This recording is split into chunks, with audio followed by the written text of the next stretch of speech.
And now it's not, okay, now it's nice and exact, but you just can't see very much.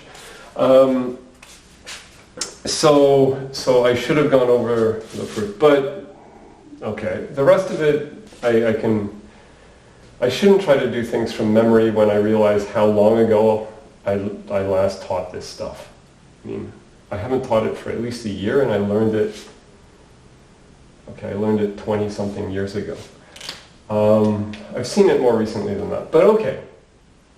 How are we going to, so we don't need this graph anymore, because now we're going to take this formula and build a graph. In polynomial time, we're going to build a graph such that the graph is three-colorable if and only if the formula is satisfiable.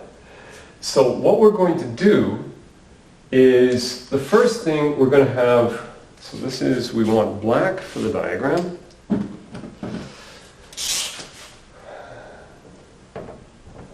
So we have a triangle. We start with a triangle. And this is going to be, no, actually, let's make the triangle upside down. Right, so this is, it's going to be like this.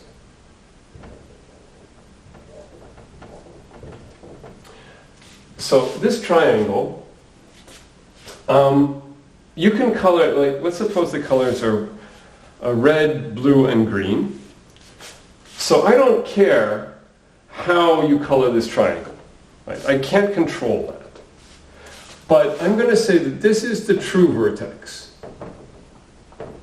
And this is the false vertex. And this vertex is called base. Okay? So whatever color you would color this, that color is going to be true. Whatever color you color this, that's false. And whatever color you color this, that's base. So now, for each variable,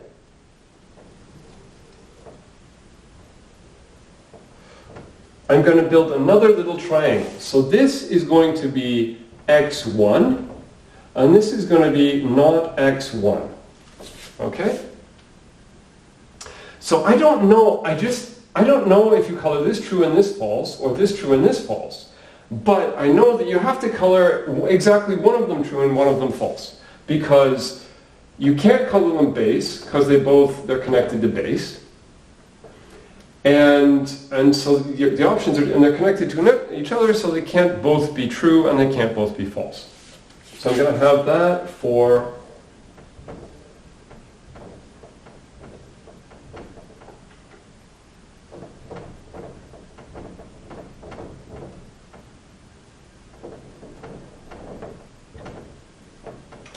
So I'm going to have that for each of my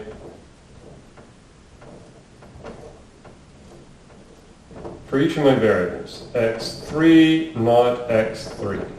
x4, not x4. Okay?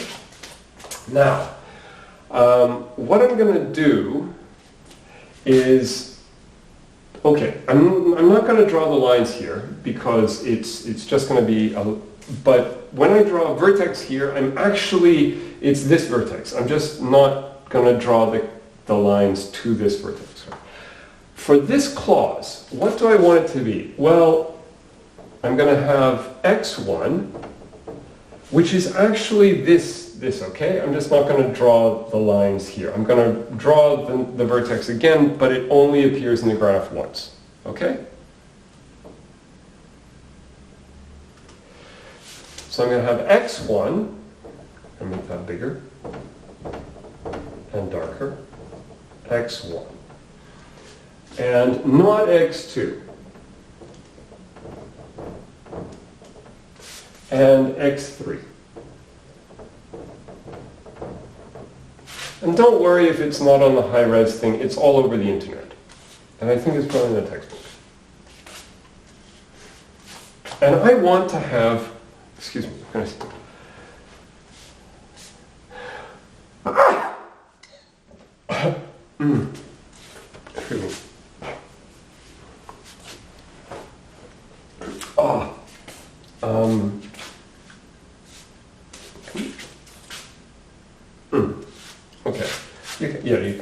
you'd see me choking to death.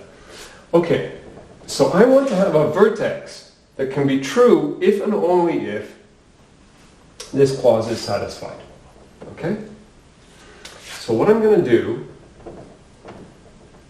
I'm going to buy new markers.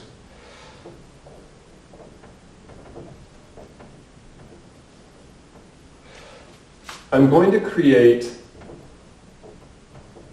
so this sort of works like an and, right? So suppose that this is true, meaning it's the same color as the vertex true. Can you see all the way down here? Yeah, okay. But not in the little camel probably. So this is, if this is true, or this is true, let's suppose that, remember, each of these either has to be true or false. So if one of them is true, then I can color, if this is true, I can color this base, and, sorry, it's not an and, it's an or. So if this is true, so let's say, let's actually color these, red, blue, and green. So let's say true is red, false is blue, and base is green.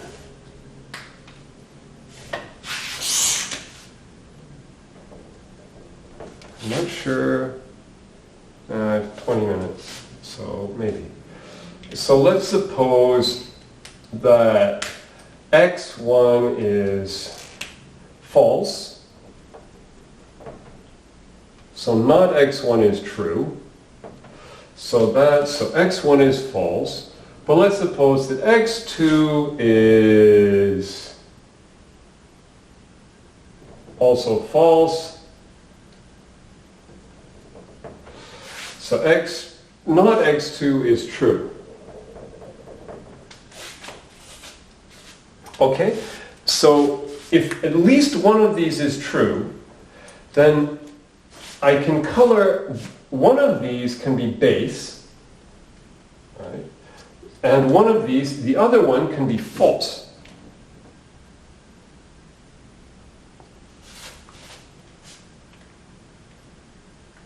So I can make this one base,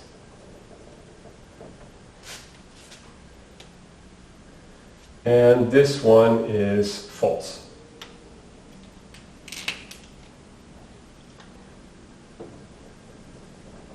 Which means I can make this one true. So if you run through and you say, okay, if one of these is true, then the thing opposite can be either false or base. If the other one is true, if this one is true, then this can be false or base. So these can't both be false, but they can be base and one can be false. So if you run through, if you color both of these true, you can color this one true. If you color one of these true, you can still color this true.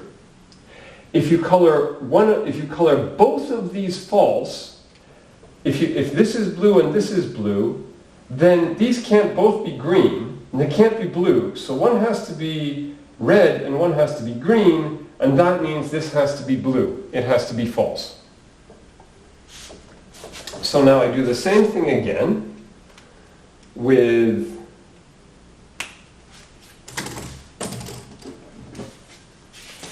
connecting here.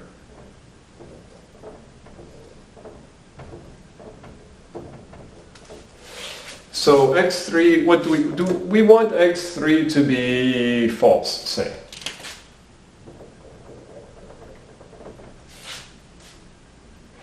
Wait, here. I have to do that. I have to move it over a little bit. It has to be like this.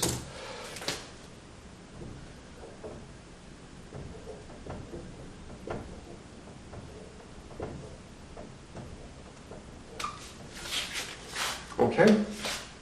So if this is blue, so this one is red, so I can make this one blue. This one is blue, so I can make this one green. So I can make the whole thing red. Okay? So if at least one of the literals in clause 1, so this is called a gadget. So when you break the reduction up into pieces, and you say, okay, for each clause I'm going to have a gadget, or for each variable I'm going to have a gadget. And then you figure out how to build the gadget, and then you can say, okay, and then I do this for all of the clauses. Okay? So so this is a clause gadget, and it's a subgraph that is arranged in such a way that I can color this red if I can color this the same color as this, if and only if I've colored at least one of these the same color as true. So I can make the output is true if and only if the input is, there is a way to color it with 3 colors such that the output is true if and only if one of the inputs is the same color as true. Okay? So I do that for all of the clauses, and then the final thing. So actually, remember, this was not x1, so this is actually here, and not x2, this is actually here, and x3, this is actually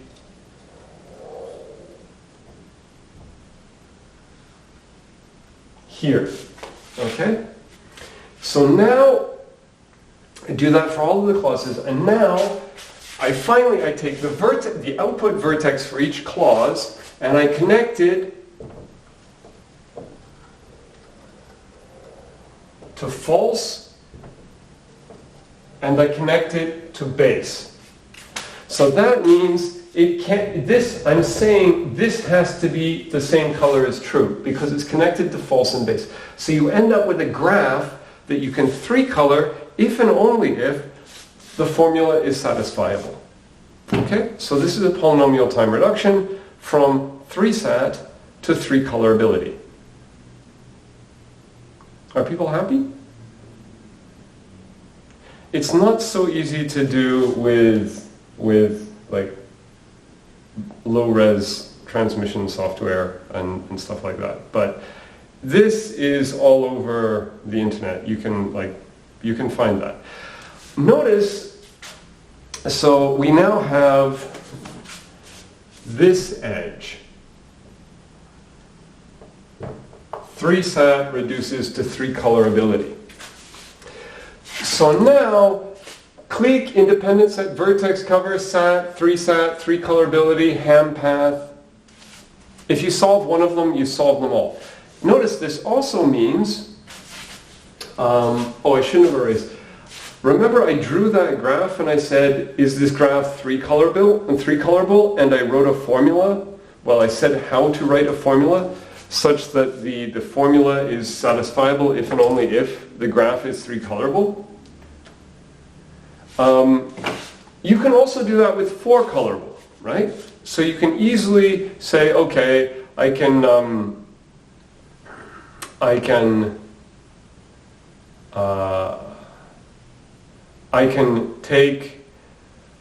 write out, okay, each vertex has to be one of 4 colors, no vertex can be 2 of the 4 colors at the same time, and vertices at different ends of the same endpoint have to be different colors. So you can write a formula for 4-colorable. So you can say, okay, sat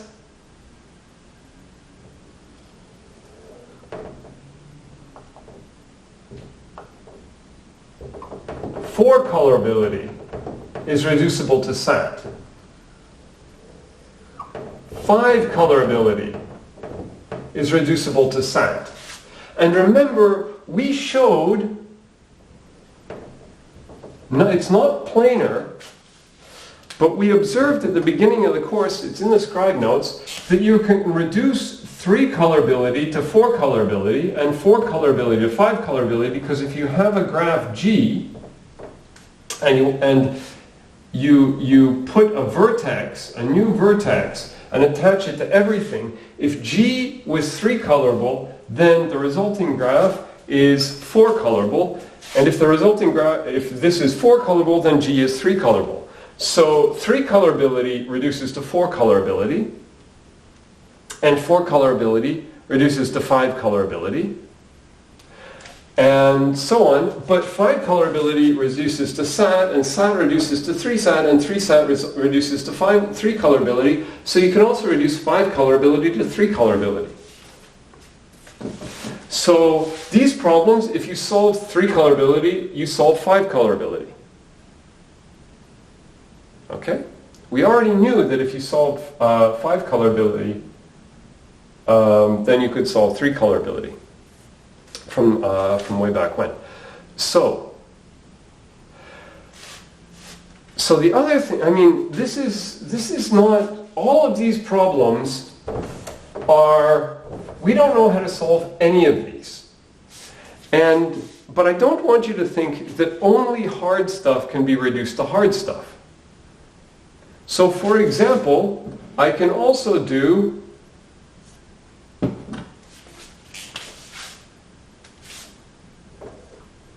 two colorability. Okay? 2 colorability reduces to SAT. 2 colorability reduces to 3 colorability. But not the other way around as far as we know. So if I give you a graph, you can write a formula that says that graph that graph has a 2 coloring. But that would be a silly thing to do, because we know how to solve 2 colorability. You just do sort of a breadth first traversal. So you can reduce an easy problem to a hard problem. You just can't go backwards. Okay? So Eulerian tours, or Eulerian cycles, I can write a formula that says a graph has an Eulerian cycle. But why would I want to? Because I know how to determine if a graph has an Eulerian cycle, but in general we don't know how to determine if a formula is satisfiable. But you could do it. Nobody's going to stop you.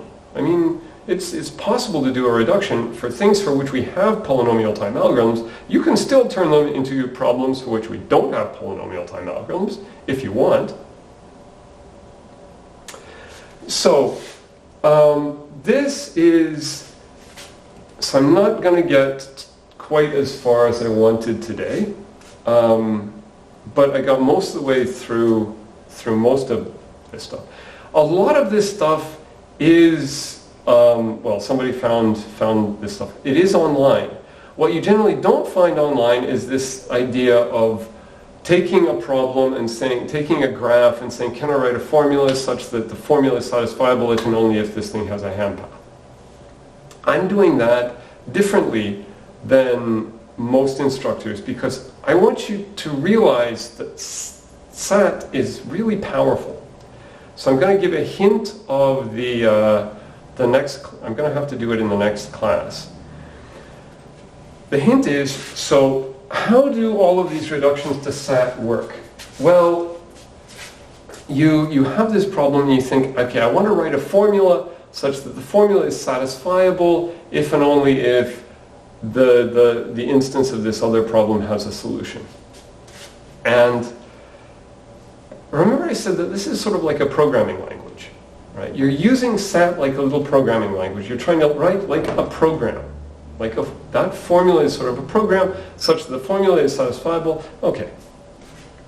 So what do we do with programming languages? SAT is not a really powerful language. It's not that easy sometimes to see how to rewrite a problem as a SAT formula. But with programming languages, if you only have a very big, like if somebody gives you a machine and it doesn't, nobody does this anymore because we all have the internet, but if somebody, before we had all these powerful compilers, what would you do? Well, if you want a high-level language, if you want to program in Python, you really, really want to program in Python, but your computer doesn't have Python. Or in fact, nobody's ever written a Python compiler or interpreter. Then what you could do would be maybe your computer, maybe all you have, there's been a global catastrophe and all that's left is assembly language. You could write a basic C compiler in assembly language. And then you would use the C compiler to write a better C compiler, and then you could use that C compiler and write a Python compiler. Okay? So we build up, if you have to start at the very basics, you just have machine language and you write an assembler and then you write a C compiler and then you build up until you have these very powerful languages. So what we're going to be doing in the next class, which I'll just sort of skim through in the next 6 minutes, is we're going to think, okay, how could I write a more powerful language and sort of compile it down into SAT? Because why would we want to do this? Well, in theory, you can see here that all of these problems, okay, let's take this out, because this one, it still reduces to SAT, but I just want to talk about these ones that you can get from SAT to any of these, and you can get from any of these to SAT. So this whole network is called a strongly connected component. So you can follow the arrows and get from anywhere to anywhere else. When we had two-colorability, you could get from two-colorability to anywhere else, but you couldn't get from anywhere else to two-colorability. Okay. All of these, we can see, we could talk about this network and say, yeah, okay. If you could solve any of these problems, then you could solve in polynomial time, then you could solve in polynomial time all the problems for which you can write a polynomial size formula saying that the problem it has a solution, right? So if I come in with some other problem and you can see how to write a formula that says that it's a yes an instance of this problem is a yes instance. So if you can do that, if you can write the formula saying that the instance is a yes instance, then you're reducing it to SAT. And so if you solved any of these problems, you'd solve SAT, and so you would solve that other problem. So the class at the moment would be, we can see that there's this class of everything for which we can write polynomial sized formulas saying that problems are solvable, saying that the instance of the problem is a yes instance. But that's very clumsy. I mean, it doesn't feel like a natural thing to want to say, right? So instead, what we want to say is, for example, whatever your favorite language is. In the next class, we're going to go over, I want to be able to say, if I can write, say, a C program, such that given a problem, I can write a polynomial size C program that in polynomial time checks a solution, then that class of problems, if you solve any of these, you've solved all these problems. So that's going to be more powerful. It's going to say for any problem for which you can recognize a solution in polynomial time. Basically, write a C program that recognizes a solution in time polynomial the size of the instance. Then if you solve any of these, you solve all those problems. And how are we going to do that? Basically, we're going to take, well, we know that you can, if you have assembly language, you can compile a C program down into assembly language. So if I can write programs in assembly language, if I can write a program in C, I can write it in assembly. So the idea is show that if you can write a program in assembly, so a program that runs in polynomial time, then you can write a logical formula, a propositional formula that says this program runs in polynomial time, this program says yes. So once we've done that, then we're set. Okay? So that's why, because normally people don't bother saying I can write 3 colorability as a formula. They just say it's possible in polynomial time to check, given a 3 coloring of a graph, to check that it's a valid 3 coloring. They don't worry about actually reducing it to SAT, because they just say, okay, well, it's in polynomial time, I could write a program that would check a solution. Because in the next class, we're going to see that you can reduce the problem of, check a solution. We're going to reduce it to SAT. So we're going to have another node over here. This is getting a bit crowded, and it's going to say sort of check us, does a program say yes in polynomial time? It reduces to SAT, and so now anything for which you can check a solution in polynomial time, if you solve any of these, you solve any such program. Okay? So that's Cook's theorem, the famous Cook's theorem, that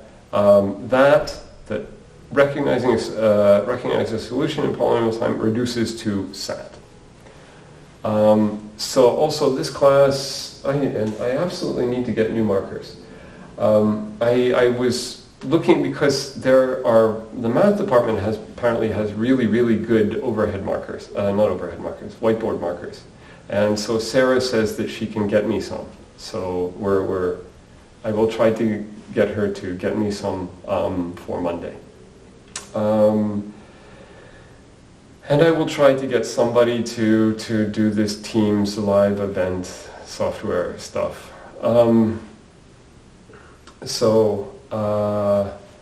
Okay, that's the end of the class, I think.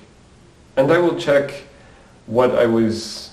I think it's just a small change to make it work, that proof work for undirected, but I couldn't remember the detail. Okay, thank you. Everybody happy? Any questions?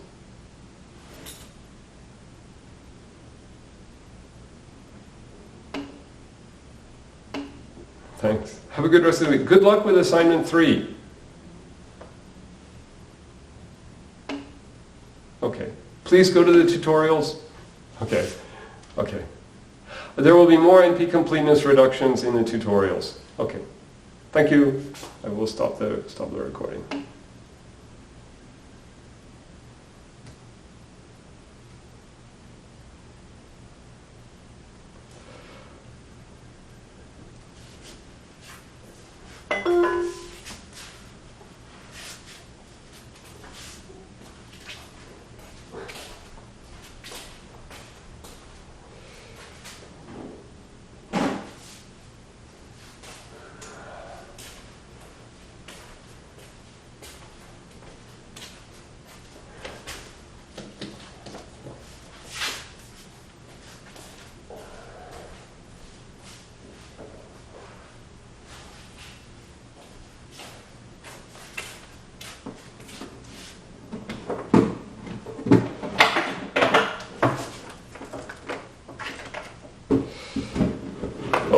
Oh wait, here I have to